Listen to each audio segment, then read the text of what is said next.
Let us quickly understand SVM.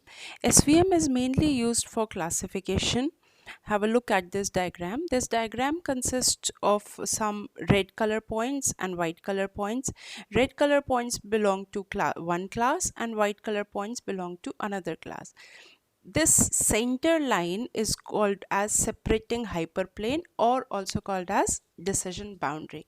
The points lying on one side of this white line, the separating hyperplane, belong to one class, and the points lying on the other side of this separating hyperplane belong to another class.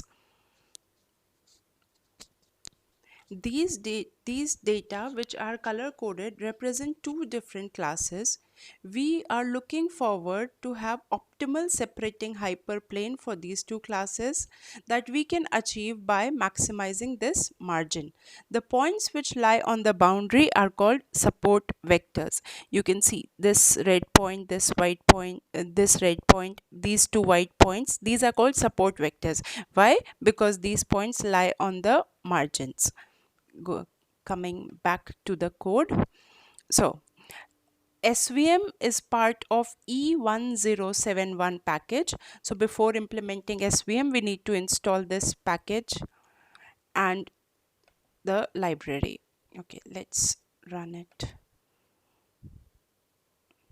Okay, so now implementing SVM, we want to predict the species against all four columns, that is sepal length, sepal width, petal length and petal width. So I've written species tilde and then dot, and I want to apply this SVM on iris data set. So data is equal to iris.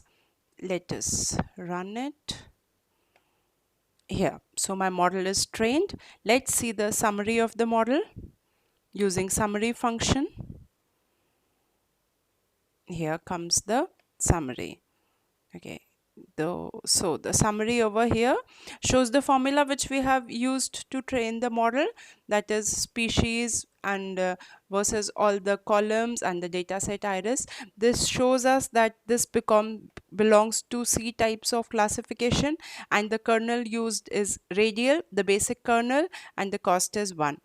Now this shows us that total number of support vectors are 51, where 8 support vectors belong to first category, 22 support vectors belong to second category, and 21 support vectors belong to third category. Now let us quickly plot this model.